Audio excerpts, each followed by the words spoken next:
Harry Potter and the Philosopher's Stone, Chapter 2, The Vanishing Glass.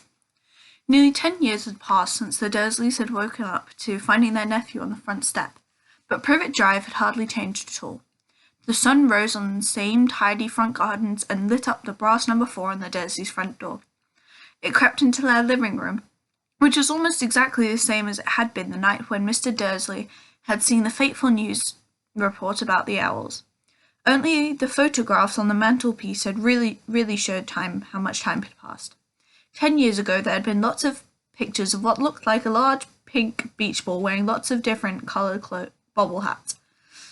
But Dudley Dursley was no longer a baby. Now the photographs showed a large blonde boy riding his first bicycle, a roundabout at the fair, playing a computer game with his father, being hugged and kissed by his mother. The room held no sign that there was at all that another boy lived in the house too.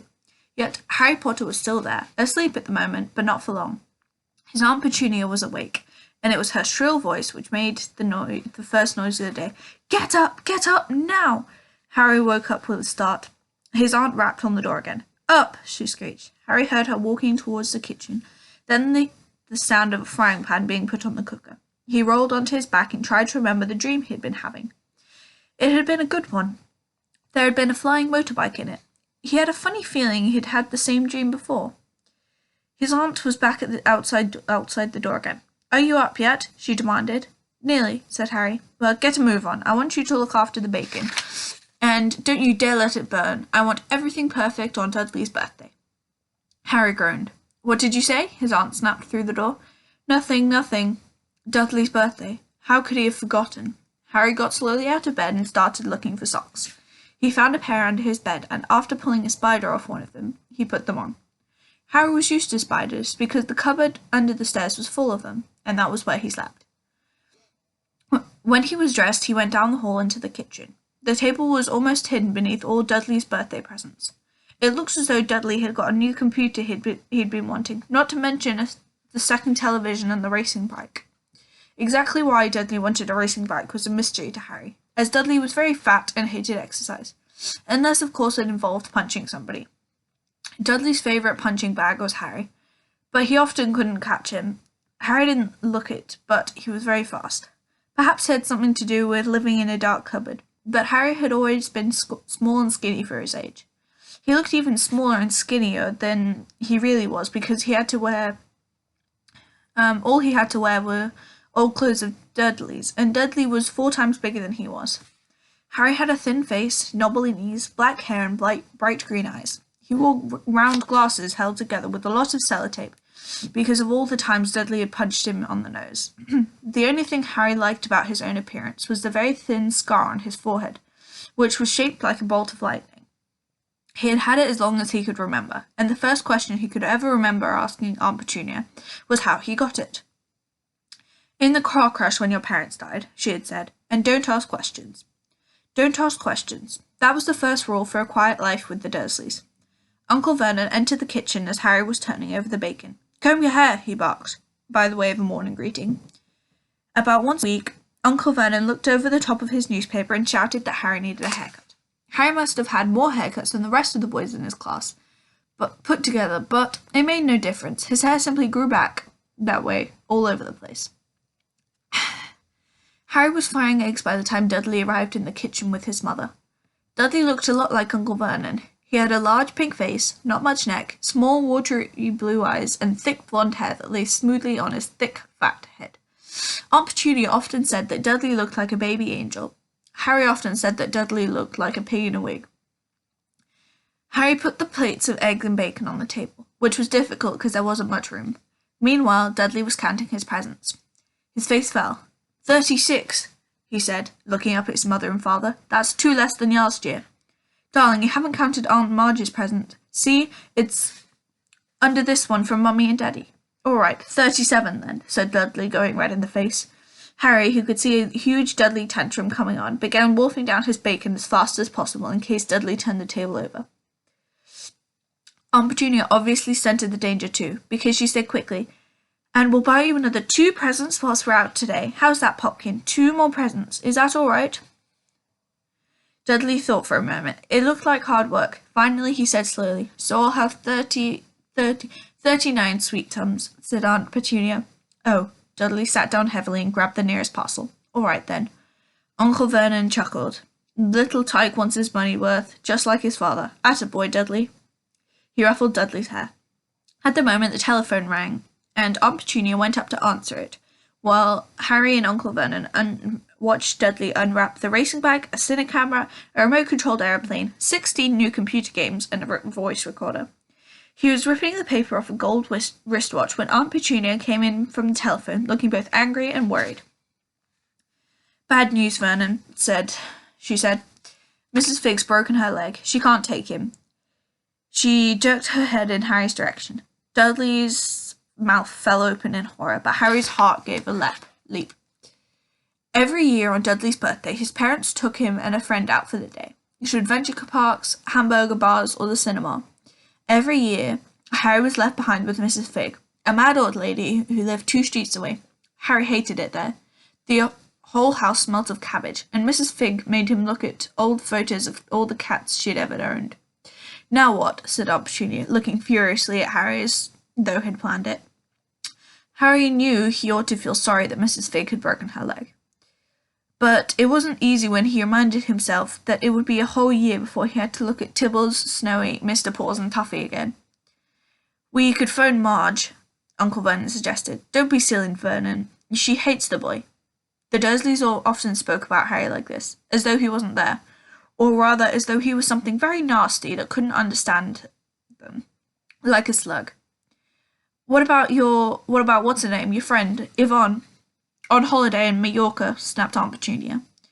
You could just leave me here, Harry put in hopefully. He'd be able to watch what he wanted on television for a change, and maybe have a go on Dudley's computer. Aunt Petunia looked as though she'd swallowed a lemon. And come back and find the whole house in ruins, she snarled. I won't blow up the house, said Harry, but they weren't listening. I suppose we could take him to the zoo, said Aunt Petunia, and leave him in the car. That car's new, he's not sitting in it alone. Dudley began to cry loudly. In fact, he wasn't really crying. It had been years since he had really cried, but he knew that if he screwed up his face and wailed, his mother would give him anything he wanted.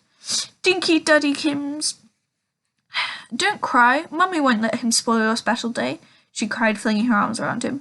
I don't want him to come, Dudley yelled between huge pretend sobs. He always spoils everything. He shot Harry a nasty grin through the gap in his mother's arms. Then the doorbell rang. Oh, good Lord, they're here, said Aunt Petunia frantically. A moment later, Dudley's best friend, Piers Polkiss, walked in with his mother. Piers was a scrawny boy with a face like a rat. He was usually the one who held people's arms behind their back whilst Dudley hit them. Dudley stopped pretending to cry at once. Half an hour later, Harry, who couldn't believe his luck, was sitting in the back of the Dursley car with Piers and Dudley, on the way to the zoo for the very first time in his life. His aunt and uncle hadn't been able to think of anything else to do with him, but before they left, Uncle Vernon had taken Harry aside. I'm warning you, he had said, putting his large purple face right up close to Harry's. I'm warning you now, boy. Any fuzzy business, anything at all, and you'll be in that cupboard from now until Christmas.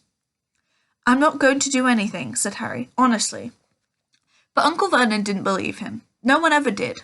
The problem was, strange things often happened around Harry, and it was no good telling the Dursleys he didn't make it happen.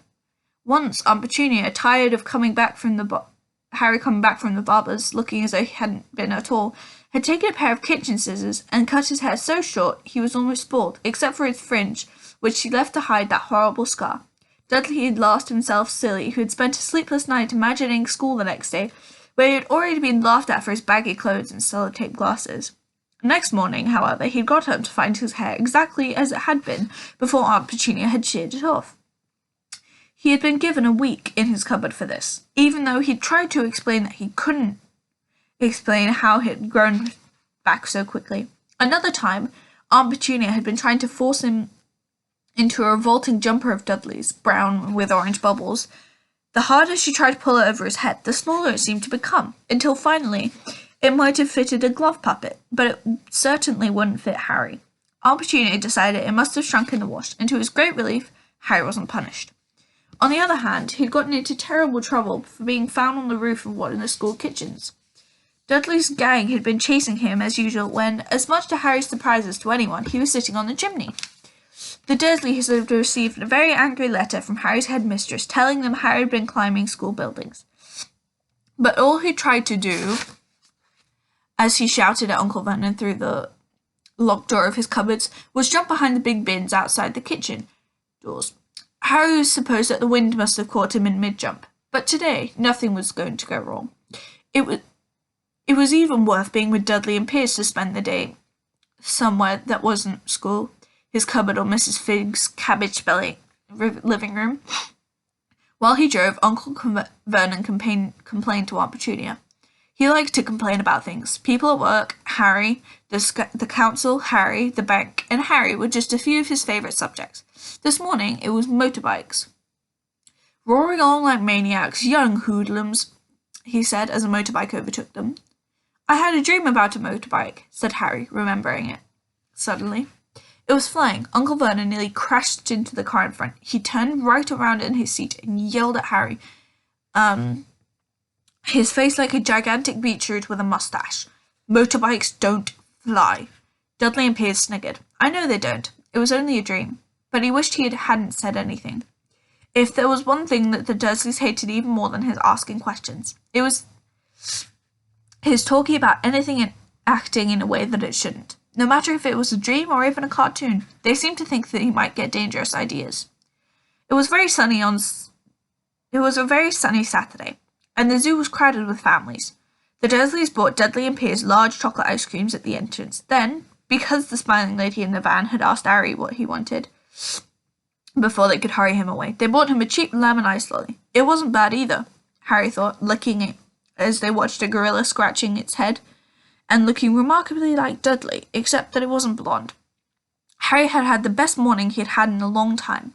He was careful to walk a little way apart from the Dursleys, so Dudley and Pierce, who were starting to get bored with the animals by lunchtime, wouldn't fall back into their favourite hobby of hitting him. They ate in the zoo restaurant. When Dudley had a tantrum because his knickerbocker glory wasn't big enough, Uncle Vernon bought him another one. Harry was allowed to finish the first. Harry felt, afterwards, that he should have known it was all too good to last. After lunch, they went to the reptile house. It was cool and dark in there, with lit windows all along the walls. Behind the glass, all sorts of lizards and snakes were crawling and slithering all over bits of wood and stone. Dudley and Pierce wanted to see huge poisonous cobras and thick man-crushing pythons. Dudley quickly found the largest snake in the place. He could have wrapped his body twice around Uncle Vernon's car, crushed it into a dustbin. But at the moment, it didn't look in the mood. In fact, it was fast asleep. Dudley stood with his nose pressed against the glass, staring at the glistening brown coils. "Make it move," he ran to his father. Uncle Vernon tapped on the glass, but the snake didn't budge. "Do it again," Dudley ordered. Uncle Vernon rapped the glass smartly with his knuckles, but the snake just snoozed on. "This is boring," Dudley moaned. He shuffled away. Harry moved in front of the tank and looked intently at the snake. He wouldn't have been surprised if it had died of boredom itself. No company except for stupid people drumming their fingers on the glass trying to disturb it all day long. It was worse than having a cupboard as a bedroom, where the only visitor was Aunt Petunia hammering on the door to wake you up. At least he got to visit the rest of the house. The snake suddenly opened its beady eyes. Slowly, very slowly, it raised its head until its eyes were level with Harry. It winked. Harry stared. Then he looked quickly around to see if anyone was watching. They weren't. He looked back at the snake and winked too. The snake jerked its head towards Uncle Vernon and Dudley, then raised its eyes to the ceiling. It gave that look that said, "I get that all the time." "I know," Harry murmured through the glass, though he wasn't sure the snake could hear him. "It must be really annoying." The snake nodded vigorously. "Where do you come from, anyway?" Harry asked. The snake jabbed his tail at the little sign next to the glass. Harry peered at it. "Boa constrictor, Brazil. Was it nice there?" The boa constrictor jabbed its tail at the sign again, and Harry read on. "This specimen was bred at the zoo." "Oh, I see you've never been to Brazil." As the snake shook its head, a deafening shout behind Harry made both of them jump. "Dudley, Mr. Dursley, come and see! Come and look at the snake! You won't believe what it's doing!" Dudley came waddling towards them as fast as he can. "Out of the way," he said, punching Harry in the ribs. Caught by surprise, Harry fell hard on the concrete floor. What came next happened so fast that no one saw how it happened. 1 second, Piers and Dudley were leaning right up close to the glass. The next, they had leapt back with howls of horror. Harry sat up and gasped. The glass front of the boa constrictor's tank had vanished. The great snake was uncoiling itself rapidly, slithering out onto the floor. People throughout the reptile house screamed and started running for the exits. As the snake slid past him, Harry could have sworn a low hissing voice said, "Brazil, here I come. Thanks, amigo." The keeper of the reptile house was in shock. "But the glass," he kept saying. "Where did the glass go?" The zoo director made Aunt Petunia a cup of strong sweet tea, while he apologized over and over again. Piers and Dudley could only gibber. As far as Harry had seen, the snake hadn't done anything except snap playfully at their heels as it passed. By the time they were all back in Uncle Vernon's car, Dudley was telling them how it had nearly bitten off his leg, while Piers was spraying it had tried to squeeze him to death. But worst of all, for Harry at least, Piers was calming down enough to say, "Harry was talking to it, weren't you?" Uncle Vernon waited until Piers was safely out of the house before starting on Harry. He was so angry he could hardly speak. He managed to say, Go cupboard, stay, no meals," before he collapsed into a chair and Aunt Petunia had to run and get him a large brandy. Harry lay in his cupboard much later wishing he had a watch. Harry didn't know what time it was, but he couldn't be sure the Dursleys weren't asleep yet. Until they were, he couldn't risk sneaking to the kitchen for some food. He'd lived with the Dursleys almost 10 years, 10 miserable years, as long as he could remember, ever since he had been a baby and his parents had died in a car crash. He couldn't remember being in the car when his parents died. Sometimes, when he strained his memory during long hours in his cupboard, he came up with a strange vision, a blinding flash of green light and a burning pain on his forehead. This, he supposed, was the crash, but he couldn't imagine where all the green light came from. He couldn't remember his parents at all. His uncle and aunt never spoke about them, and of course he was forbidden to ask questions. There were no photos of them in the house. When he had been younger, Harry had dreamed and dreamed of some unknown relation to come take him away. But it had never happened. The Dursleys were his only family. Yet sometimes he thought, or maybe hoped, that strangers in the street seemed to know him. Very strange strangers they were, too. A tiny man in a violet top hat bowed to him once while shopping with Aunt Petunia and Dudley. After asking Harry furiously if he knew the man, Aunt Petunia rushed them out of the shop without buying anything. A wild-looking old woman dressed in green had waved merrily at him once on a bus. A bald man in a very long purple coat had shaken his hand in the street the other day, when they walked away without a word. The weirdest thing about all these people was the way they seemed to vanish the second Harry tried to get a closer look. At school, Harry had no one. Everyone knew that Dudley's gang hated that odd Harry Potter with his baggy clothes and broken glasses. Nobody liked to disagree with Dudley's gang.